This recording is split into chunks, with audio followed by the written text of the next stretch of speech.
You are listening to Fantha Tracks. Because of the following special program, Wonder Woman and the Incredible Hulk will not be presented this evening.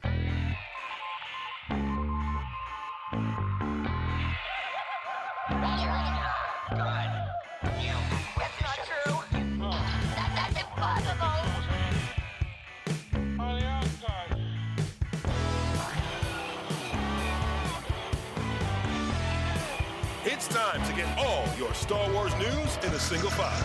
This is Making Tracks. Here are your hosts, Mark Newbold and Mark Mulcaster. It's not true. That's impossible. You're listening to Making Tracks. I'm your co-host Mark Newbold, and joining me today is a very special guest, David Collins. He's worked at LucasArts, Lucasfilm. He's worked on computer games, TV shows, movies, all manner of stuff. You don't need to hear me talking about it. Let's listen to myself and David Collins talking all about his illustrious and fantastic career here on Making Tracks. David, I can't believe you've not been on Fantha Tracks yet. Welcome to the show. I know. Thank you, Mark. I have to say, I mean, you and I have known each other for years and have gone out and had meals and caught up and geeked out together about all things Star Wars and Lucasfilm. And so I'm glad we're finally doing this. This is great. It is. And I can't slap me on the wrist for not inviting you sooner, because there's so much, so much to talk about. But before we get into all of that good stuff, and it's all good stuff, congratulations on Willow. I went to the special screening a couple of weeks ago. It's now on Disney Plus. Sat down and watched the first two episodes again. They're an absolute delight from top to bottom. How pleased Thank you. To be involved in a project, a Lucasfilm project as well, that's been out in the world for 35 years. 34 years, almost 35. Yeah. I'm just thrilled, and thank you. Yeah, I mean, it's been a one of the greatest jobs of my life, of my career. I mean, it was so fun. First of all, I mean, I like you have been following Lucasfilm my entire life. I look at them the way a lot of people look at their favorite football club. You know, I mean, they've been just an incredible source of inspiration and entertainment our entire lives. Of course, with Star Wars and Indiana Jones, but I was just so happy that Lucasfilm was taking one of their other franchises and bringing it back to life, essentially. And I did a little bit of amount of work on Solo as a voice actor, you know, just enough to kind of know a little bit more about Jon Kasdan. And when I heard, and this is a true story, when I heard that there was a Willow show in production, I went to the admin at Skywalker Sound and I said, hey, I know there's a Willow show coming. I don't know who's on it. I just want to be on the crew. I love that movie. I remember very well seeing it in 1988, opening weekend in May. I believe it's Memorial Day weekend in May of 88. Yeah. Packed theater at Solano Mall Cinemas in Fairfield, California. And I had the best time. I had the fan magazine. I had the book novelization. I was following it very closely. What I didn't know at the time is another Sky Sound employee had also gone to admin and said, I love Willow. It's my favorite movie when I was a kid. I really want to work on it. And what they ended up doing was pitching the two of us together to Kasdan as the Sky Sound team. Yeah. Me as the supervising sound editor, and the other one was David Farmer, the sound designer. People would know David Farmer from having done all of Peter Jackson's Lord of the Rings and Hobbit films. He was the guy that did all the sound design for that. So that caliber of talent, you know, with David Farmer, I've been a fan of his for years, and you know, did some work on the God of War series, which he had done a lot of work on some other games and things, and certainly loved the movies that he had done. And of course, he's done King Kong and Loki and some other things. But I was just thrilled to partner with him. And then we assembled a team. And then as an added bonus, I got to be the ADR supervisor on Willow, which means that I got to spend hours and hours, I mean, weeks really, with the cast in the recording studio. So I got to know all the actors and work with them, and Kasdan, Jon Kasdan, is such an incredible collaborator. He, you're constantly writing when you're a writer on one of these things, is what I've found. And so, you know, he was still writing in post-production and making things better. And so we would go into the studio, and the night before I would get this page-long script of alternates for the actors to try, you know, different jokes, different plot points, things like that. You know, because these shows are very noisy, as you know, it was shot in Wales and shot out on location.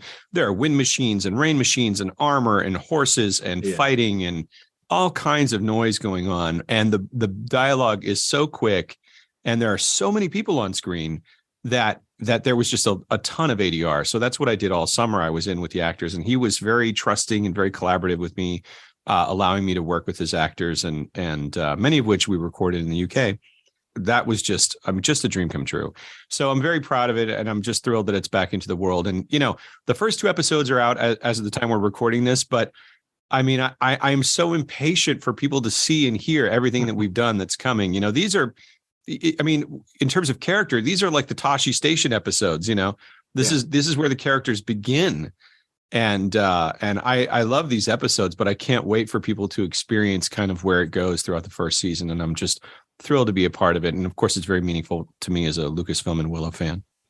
One of the things I noticed that you've done on previous projects, especially on the Lego Star Wars Holiday Special, was you went back into the archive and pulled out sounds that perhaps hadn't been heard for a long time, a bit of audio archaeology.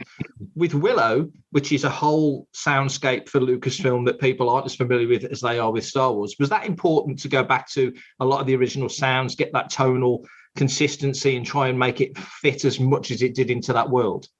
Yes. In a short answer, yes. For Willow, it's not as big as the Star Wars library, which already by the time I got to it, it had 4 films or whatever it was, or Phantom Menace had just come out. Huge library of stuff. Willow had classic sounds that Ben Burtt did, and I feel like my whole career has been studying and has been an homage to Ben Burtt in a way. And so, yeah, there are definitely, without giving away what happens in future episodes, absolutely. We're very careful about that. And David Farmer was very reverential to that material. And so we have show libraries that we create for each show. And we oftentimes pull in the sounds that we want our editors to use. And Farmer was very careful about, we had a lot of discussions about even things like Rolling Thunder, swords to a degree, but really, magic, thunder, creatures, things like that. We absolutely wanted to keep that. Some stuff, the trick too is that the fidelity has changed, and TV is different than film. So we have to kind of do both with a lot of these things. It's hard to explain without going on this, long diatribe about it. But that stuff was all transferred from analog tape.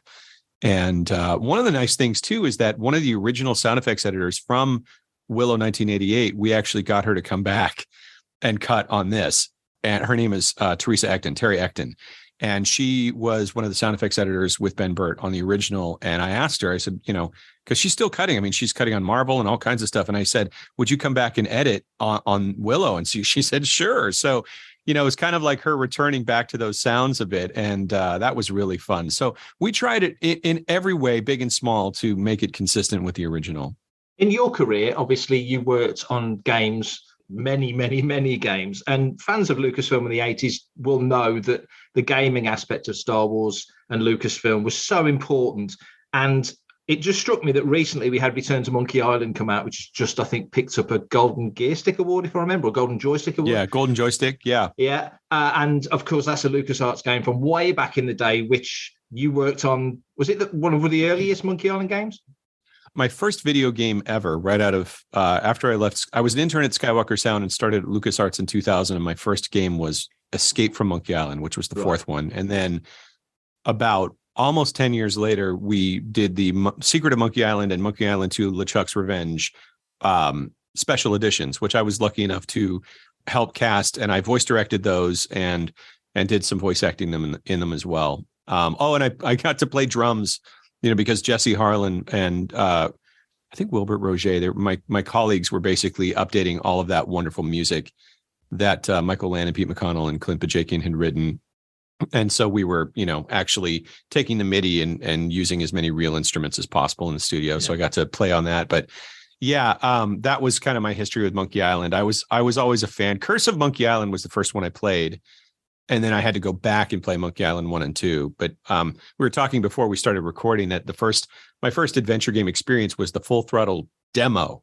Yeah. And I thought, what is this? And of course I wanted to play it because Mark Hamill was in it and it was rock and roll and all that kind of stuff. And that really led me to Curse of Monkey Island, and then Grim Fandango came out a few years later. And that was kind of my entry into adventure games. I mean, I had seen them and I played them over at friends' houses and things like that, but in the background, but I'd never actually sat and played with my own computer and my own copy until Full Throttle. So when you're working for LucasArts, let's say, how connected was it back then, back in the day, waggling the air quotes, how connected was it all in terms of you've got a profile at LucasArts, you're working on games, how aware are the people at Lucasfilm as a company, or ILM or Skywalker Sound or whatever, how aware is everybody of what everybody else is doing? It's much closer now. And this might surprise people because, we're part of a larger company with Disney. At the time, and I don't know if this was for corporate reasons or tax reasons, I have no idea, but they were very separate companies at the time. And I think part of that was just a natural byproduct of the explosive growth that happened in the late 90s. I mean, at one point, everyone was on the ranch. And then if you weren't on the ranch, you were at ILM, which was probably a good 25-minute drive from the ranch, And then they opened up another building in San Rafael where THX, Lucas Learning, and LucasArts went. And one was called Lucasfilm, one was called Lucas Digital, which was ILM and Sky Sound, and one was called LucasArts Entertainment Company. And they were all different LLCs, not to get too much into it, but they were pretty separate. George actively worked to change that pretty quickly by moving us all to San Francisco. So by 2005, we'd all moved to San Francisco. And that's when things really started to merge. And LucasArts started working with ILM. And even before that, I mean, we were really pushing really hard to work with Skywalker Sound at LucasArts. We did so with Bounty Hunter. We were trying to take all of our, a lot of our cinematics and things like that. I was very interested in constantly I remember to this day, driving to Matthew Wood's house before I even really knew him and getting sounds, that I had to secretly carry on a drive from Attack of the Clones, which was in production at the time, right, and taking it back to LucasArts and entering it in our version of the library, because we had a sort of a downstream version. So it wasn't as connected as it is now. Now all the games are going through, if they're not happening with EA or whatever, like ILM X Lab, for example, Sky Sound is doing that work. It's a lot more connected nowadays, a lot more connected. And Skywalker works on a lot more video games nowadays, as well as film and TV. So Lucasfilm Games, Skywalker Sound, ILM, Lucasfilm, we all kind of are much more gelled together than we were back in the day. And I credit George Lucas for that. It grew, got huge. And then he said, no, let's put everyone in one building in San Francisco. And that's what happened. That was, almost 20 years ago. Hi, everyone. This is Misty Roses, and you are listening to Bantha Tracks. I have spoken. I found it fascinating that LucasArts would generally take care mostly of their own vocals, their own character performances. So you ended up doing voices for Grievous and for Maul and all sorts of characters. For you yourself, was that an opening that obviously you leapt on it, but was that an opening that you didn't expect to blossom in quite the way it did? I mean, as far as the history of LucasArts and they did have their own dialogue department called the voice department, their own sound and music department. And I think that just kind of naturally evolved. It started with music, but when CD-ROM came out and early games had early dialogue in it, because of the adventure games at LucasArts, the need for dialogue just grew and grew and grew. So it did kind of grow into its own secondary department away from Skywalker Sound. And I don't know how intentional that was. I mean, I know that, the budgets were very different. Skywalker was very focused on high level features at the time. I mean, they still are, but they do a lot more TV and a lot more games. They just do, we do so much at Skywalker now, but I don't know exactly the history of that. But what I will say is I oftentimes feel like I'm an actor that loves sound, pretending to be a sound designer, because that's how I trained, growing up. I was touring. I was, that was what my degree was in. I studied, I was in acting classes, with people who are now big actors and things like that. And I've always thought, well, that was something I wanted to do. But I also loved music and played in rock bands and was obsessed with recording studios. And it just kind of happened that this other career kind of took over. And I let my love of music and recording and technology kind of take over at one point. And so I was sitting there working on sounds at LucasArts back in, honestly, as soon as I got there in 2000, 2001, and an email came out from the voice department saying, hey, we've got all this scratch dialogue we need to record for, I must have been Battlegrounds at the time, or Obi-Wan. I was also working on Obi-Wan for Xbox. And they said, if you want to come record some stuff, please come and record some scratch dialogue. We want to put it in the game, test it, see if we like the script, whatever. So I went up there and I just started reading all these characters. They just kept calling me back. And at one point, I started doing sort of like local theater again and just started thinking more and more about it. But I started getting really into voiceover because we had a recording studio right there in the building. Two things happened. I did a scratch Nemoidian for Jedi Starfighter, and the producer, Darren Stinnett, said, "Who did this?" And they said, "Oh, David Collins, one of your sound guys did it." And he goes, "This is really good. My wife's an agent. If you ever have a demo, let me know and I'll send it to her." And I thought, wow. But it took me 2 years from there to actually do something about it. A year later, we were doing the PC version of Knights of the Old Republic, and a Trandoshan character was up on the screen, and they had me scratch it. And the thing about that game, and this I think is what really got me into the Union, is not necessarily that I could D. Bradley Baker and do all kinds of crazy different voices, although I have some aliens in my bag of tricks or whatever. Yeah. But it's because I was given a solid script filled with Huttese and Dosh and all these other languages, and I just read it in 1 or 2 takes without stumbling through it for 2 hours. I read it in 5-10 minutes. And when I did that, that's when the head of the voice department, Dara Farrell, said, "I want to use this. I don't have anyone that does that. This was so easy." And he did what's called a Taft-Hartley, which is a petition to get a non-union person into the actors union. Right. And so that made me eligible to join. Once that happened, then I got an agent. And then from there, it's just been crazy. Like in Battlefront, they wanted to add a tutorial at the last minute. "David, get in there." So I'm sitting there going, "Capturing command posts is your primary objective," doing that kind of stuff. And it just turned into this crazy amount of dialogue work. And my boss, Dara, was kind enough to let me audition for other things. So I started booking other games, commercials, a lot of commercials, actually, industrials, things like that in San Francisco, which eventually led to an agent in LA, which is one of the reasons why I moved down here. So, yeah, I mean, it just kind of naturally evolved. And one thing that's really interesting is that at one point, I was doing a lot of Indiana Jones for this game called Staff of Kings, and it belongs in a museum. I was doing all that kind of stuff. And at one point, almost booked it. But they were like, "No, we can't do that. He's an employee, blah, blah, blah." And I remember thinking, well, that's frustrating, And then years later, Kyle Newman had me do Han Solo in his radio dramas. And that led me to getting a new agent in Los Angeles, who then put me up for all kinds of stuff, which led to Voltron and Boss Baby and all these other shows that I've done since then. So it all just kind of snowballed out of LucasArts. It's a long answer to your question, but yes, I mean, I owe my voice acting career absolutely to just volunteering to read in front of the mic all the time. And eventually some of it stuck. As a fan of everything Lucasfilm, as you said, to be able to work on one angle on the technical side, the sound side, the nitty-gritty side of making that work, but also to have the opportunity to get your voice out there into the world as a vocal performer. For you, that must just be like Christmas coming every day. Oh, it's amazing. And what's interesting is that I left the company in 2011 and I went to work at Sony PlayStation and went to, work on the Uncharted series and The Last of Us. And I mentioned God of War before, but I really missed it. And it was voiceover. And this is the interesting thing. It was voiceover that brought me back because of, doing Han Solo and things like that. But also in 2015, I got I'd done Han Solo with the Kyle Newman radio drama, but Matt Wood was also a part of that.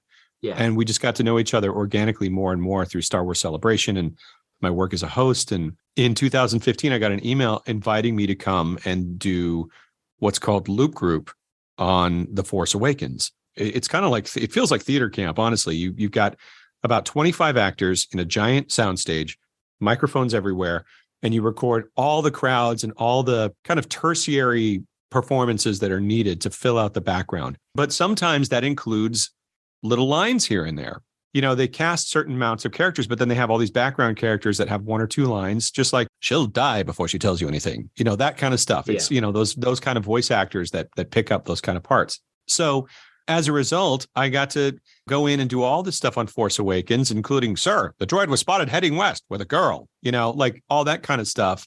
And then, Sam Witwer was also invited, and we've been friends forever. That's a whole other story. But, all the gag that we were doing with the T-16s and 17s and 15s and all that kind of stuff through all those movies. And that has carried over to Mandalorian, Boba Fett, Andor, Obi-Wan, all of those shows. I've been doing voiceover on every single one of them ever since. And, all of those Star Wars films under Disney. And and of course Willow, and now I'm doing Marvel, and I just did Glass Onion, and a bunch of others, so it's turned into this whole once I had a voiceover career, it actually brought me back to Skywalker Sound. After doing that for a few years, Star Wars Resistance came up, and Matt and David Acord asked me if I wanted to do the show, and essentially officially invited me back to Skywalker. And I started in January 2018 back pretty much full time with Skywalker, but it was voiceover that made it come back full circle. For everything in one location, daily news, reviews, interviews, podcasts, video, and social media feeds, bookmark FanthaTracks.com for Star Wars news 24/7, 365.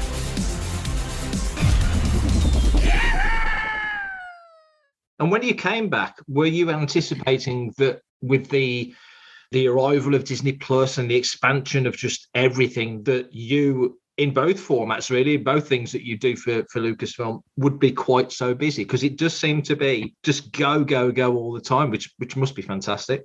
I have to say that I didn't anticipate it. I maybe half of that. I mean, I used to say a lot that I was very, very lucky when I entered LucasArts at the time I did, because the PlayStation 2 came out 4 or 5 months into my employment in the games division, and the console wars era of video games just exploded. And I went from being an intern at the ranch where I was waiting for them to call me to just being overwhelmed by work for, the better part of a decade. I mean, we had so many games in development at LucasArts in the 2000s. And I thought, well, that was a really lucky break in my career. That'll never happen again. And then it did. It happened with streaming and Disney Plus. I started because, Lucasfilm was growing. All of these shows were in development at the time. Films had started back up. So Matt and Dave were very, very busy with both Marvel and Lucasfilm Star Wars movies. And another animation show called Star Wars Resistance came up, and they just needed to grow the team. And they approached me because of my work at LucasArts and because we had been in touch doing all this voiceover and things. And so they took a chance on me, which I'm really happy about. And I thought, well, Star Wars Resistance is great, but this is opening a door that could lead to who knows what. I didn't know. But when I saw The Mandalorian, I thought, oh, here we go. This and Disney Plus, this is going to explode. And sure enough, I went from Resistance to Forces of Destiny to Bad Batch to Lego to all this other stuff. And then finally was asked to start doing live action with Book of Boba Fett. And it's just kind of spiraled since then. I cut and mixed the second episode of Obi-Wan Kenobi, the one where they're on Daiyu. And meanwhile, still doing all this voiceover. I recently got to do the Fondor Hallcraft voice in Andor, the hyperspace calculations complete. Something I can help you with. That stuff. And then even the Tusken Warrior, all clad in black. I mean, for days I was going, doing that stuff, and and picking fights with Obi-Wan Kenobi. It's like, yeah, we'll get back to work. That guy, the Zabrak in the hallway. I dubbed that. Little voices here and there, in Rogue One and Mandalorian. I can't tell you how many times I've gone, sir, it's a Mandalorian. I've been killed by Bill Burr or whatever. Just so much voiceover. Even in Willow, there's this creature called the Lich who is poisons Ballantyne in the first episode. And, he's the guy that's like, the child has revealed herself. That guy, I did that voice. Just constantly, there's so much material. I mean, it's hours and hours and hours, hundreds and hundreds of minutes of stuff. And I remember doing Force Unleashed, we did like 45 minutes to an hour of cinematics. And I was so proud of it because it felt like a little mini movie. And I do that 3 times over in a season of Bad Batch. I mean, it's just, it's hundreds of minutes of Star Wars. And so when you're working on that much, you get your chops up, you have to, otherwise you never sleep.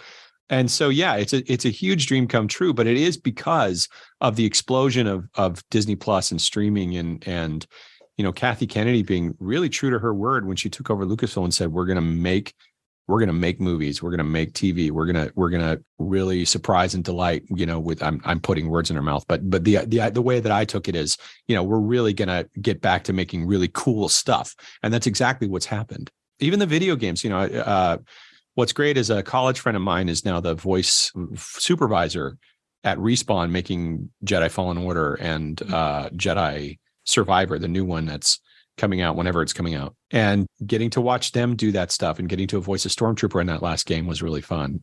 So yeah, there's just so much stuff, and it's just every day I pinch myself to answer your question. It's been wonderful. There's all of us out here either reporting on it or writing for Insider like I do, or fans just consuming it, are having a ball of a time because there's so much good Star Wars content. There's so much interesting stuff going on. But it feels like within the last week or two, we've had Willow come along, and now we've got Indies coming along with the teaser trailer for Dial of Destiny and all the stuff that's going to be associated with that. All of a sudden, as you mentioned, Willow coming back from 1988, and just feels very much like Lucasfilm was suddenly gone wallop and dosed us with not only great Star Wars content, but now Willow and now Indy and Monkey Island's winning awards. It feels like the 80s again. It's so great. I know what you're wondering. Where's the Radioland Murder sequel? Which is funny because that's a movie that I love. I actually love Radioland Murders. Or where's our Howard the Duck sequel? Yes. I'm not working on Indiana Jones at all. I wish I was. I'm a huge fan.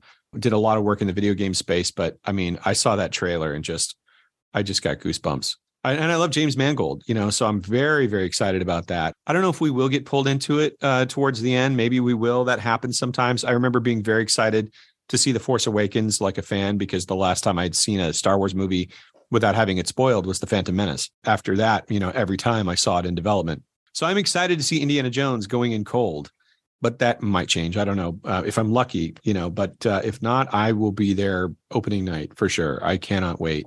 Yeah, it's a great time to be a fan of Lucasfilm and Indiana Jones. And, if I wasn't working on this stuff, I would be doing exactly that. I'd be watching it and talking about it online and getting together with friends, just like I was before I started working there. I mean, I'm so lucky because I love this stuff, and Star Wars has always been my first love, but out of that grew a love for all these other franchises too. And I try and make them the way that I would want to hear them as a fan. That's always sort of a guiding principle of this. It's like, if I wasn't working on it, what would I want to hear? What's cool? Yeah. What do I love about this? And just try and keep excited about it every day while I'm working. Yeah, it makes it fun, because it's a lot of work. It's a lot of hard work, and you got to keep focused on what the joy of it all is, and as opposed to the stress of deadlines or whatever, because it moves very fast. And I never want to let something go. I always want to hold on to it till the very end to make it better and better and better. But, then it's on to the next thing, This is Steve Bloom, voice of Zeb Aurelius, and you're listening to Fantha Tracks. Caravast. May the force be with you. Is that tough? You mentioned that because it does feel like we've just had 12 amazing episodes of Andor, which was just magnificent. And Willow's will come along, and that's a very different tone and a very different style. But to fans out in the space, it's 1 week, one finishes the next week, another starts. So for you guys working on it, what's the turnover like? Are there overlaps? How does that go? There are, but Matthew Wood and David Acord and Skywalker Sound have done a great job of basically expanding the team. And the reason I'm talking to you about any of this is because I was a part of that expansion. I mean, I was very lucky to come in and do it, but they've trained up so many amazing people that have now gone on to win Emmys for this stuff. Bonnie Wild, Kimberly Patrick, Kevin Boland, Bill Rudolph, Chris Scarabosio, the entire Foley crew, which is considerable, with Frank Ranella and Ellen Hauer and Andrea Gard, Jana Vance. I'm naming all these names. I could go on forever. Jason Butler. There's so many people that work on this stuff. It takes a small army, but we've been trying very hard to keep up with the growth of all of this because they do run in parallel. So, for example, Matt's working on Obi-Wan while David Acord is working with a crew in London on Andor. So, David Acord really went off that's his show. That is David Acord's show through and through. He's the mastermind sound designer behind that show and worked with Margit, the post-production supervisor on the UK side, who did a fantastic job. Most of that was all done in the UK. And then we're doing Obi-Wan over here. I'm dipping my toe in the water on Obi-Wan, but I'm working on Bad Batch Season 2 and Tales of the Jedi. And I'm keeping animation going, which was kind of what I was tasked with. When Disney Plus came up, it's kind of like, okay, David, you need to basically be working on all the animation stuff. So that's what I did. The Lego, Star Wars Visions, Star Wars Bad Batch, and Tales of the Jedi. Those are all kind of my shows. But even then, I couldn't do all of that myself. So I had to bring in a lot of help. We train people that love Star Wars. So the crew from Vader Immortal, suddenly they're working on Bad Batch, and then I'm constantly borrowing people like, oh my gosh. So for example, Kim Patrick, she's amazing. She did season 7 of the Clone Wars. Well, she's off doing Illumination or whatever she's doing, Grinch or Minions or whatever movie she's working on. I'm like, can I please borrow you for a week to help me on this episode of Bad Batch, and she's like all of us, like crazy enough to say yes and volunteer her nights and weekends to work on multiple projects. And that's what it's been like. And it has been probably one of the craziest runs of my career over the past 5 years with the amount of stuff that we've done. I'm happy that I actually get to take a little time off after I finish Mandalorian, which I can't really talk about yet. But that's what we're working on now is Mandalorian season 3. And when that's over, I get to have a little bit of downtime before it starts up again. But yeah, it's been every week just juggling all of these different things. And I wouldn't trade it for anything. We meet and talk and text all the time about who's doing what and when and how it's going to work. And I've got this mix in the morning and this mix, in the afternoon. It's a great question. It just strikes me you've worked on so many projects. Your crew shirt collection must be insane. Yeah. You mentioned Mando season 3. Of course, we can't talk about that. It does launch on March the 1st. Celebrations coming along April 7th to the 10th in the UK. You've been doing celebrations since Celebration 4. How did that first come along? That's a great question. It kind of goes back to the voice acting thing where who you are just kind of comes out whether you want it to or not. And, I was in front of the microphone a lot. And when I was working on Star Wars Republic Commando, I remember watching TV and seeing some of the demos going, I really want to talk about our games because I think I could really talk about this, not just, with good on-camera technique or stay on message or memorize a script, but I actually am working on this and I'm really passionate about it and know a lot about it. And so I volunteered to demo at E3, which is that big gaming convention that was particularly huge in the 2000s, to demo Republic Commando. I started demoing and Mary Franklin saw it and she was like, hey, you're really good at this. And I had the audacity to say, hey, if you ever need a Celebration host, because I actually went off and demoed Republic Commando and maybe something else, Battlefront 2, at Celebration in Indianapolis in 2005, and then Comic-Con that same year. And that's actually where I met Dave Filoni at Comic-Con in 2005. And I had no idea he was about to start working at Lucasfilm. To my surprise, she took me up on it and gave me a stage to host in 2007. And from there, it just kind of grew and grew and grew. When I left LucasArts, I thought, well, that's it. They're never going to ask me back. But then that summer, I ended up doing a Rebels panel at Comic-Con in San Diego and then doing Celebration in Orlando in 2012 and then Germany in 2013. And, it just kept going and going. So I feel very lucky. And, one of the reasons I did it is because I just wanted to meet other people from other parts of the company. And I genuinely wanted to talk to Doug Chang and Ben Bird and Dennis Muren and anybody. I really wanted to be a part of it as a fan. And it fueled my love for it too, because when you're working on video games, all you saw, especially in the 2000s, were reviews, and they loved to be mixed or sometimes negative. And so I had no understanding really of the impact of any of these projects that we were working very hard on until I went to Celebration and I saw people dressed as Republic Commandos, or I heard the comments, and that was, career changing for me because it made me connect back to what I loved about this. And it just kept me going. So Celebration has really kept me going all these years. And I just love it so much. I hope to be in London. I don't have any announcements about it yet. I can't talk too much about it, but I know it's coming up in London. I had such a good time in 2016 and really hope to do it again. Same. Very much looking forward to Celebration. Very much. It's always good fun. It's always nice to catch up with folks, including yourself. I think the last time we saw you was at Anaheim, I think. Very briefly passing in the corridors. That's right. And that was crazy because we were just finishing Tales of the Jedi at the time and just starting. I'd been on Willow for a bit, but we were really just getting going right at that time. And so I remember I had to leave Celebration at one point because the actors were in town for Celebration and we had to put them in the studio to start doing ADR for Willow for the first couple of episodes. Yeah. So that was happening right on top of that same weekend. So it was a very chaotic weekend. I kept driving back and forth from Anaheim to Burbank in order to do that. But that was fun. Is there a project that you've not worked on before that you would dream to work off, be it Lucasfilm or anything else? Is there a sort of a little, I can imagine you've ticked most of the boxes that you would want to tick, but is there a sort of a holy grail project you would go, that would be just supreme to be able to get my hands on that one? Oh, gosh. That's a great question. I guess just because it's top of mind, I have to say that Andor was one of the most inspiring and refreshing things I've seen and heard in a long time. I just loved it. Mandalorian was one that I was really happy because I got to work on Book of Boba Fett and I got to cut the even numbered episodes. And right. Ben Burtt's son, was the editor on the odd numbered episodes. So the two of us got to basically trade files back and forth, and that was incredible. So then now naturally kind of moving into Mandalorian, that's been a dream come true. Willow has been a dream come true.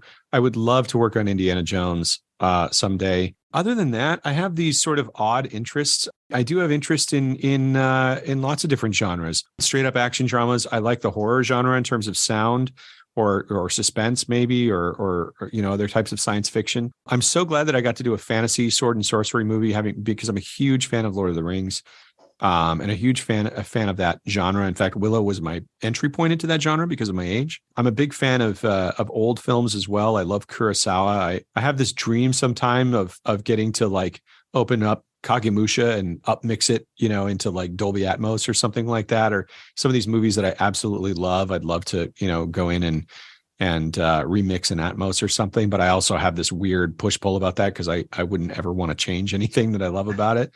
In a dream world, it's kind of like that question of who would you have dinner with, living or dead? And it's like, well, Kurosawa, George Lucas.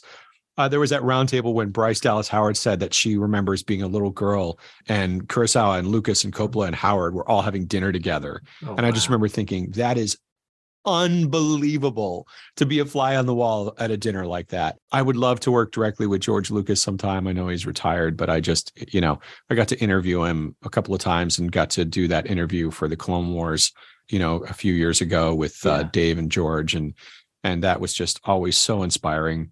I'd love to work with Steven Spielberg. I'd love to work more with Gary Rydstrom. Gary Rydstrom is one of my sound design heroes.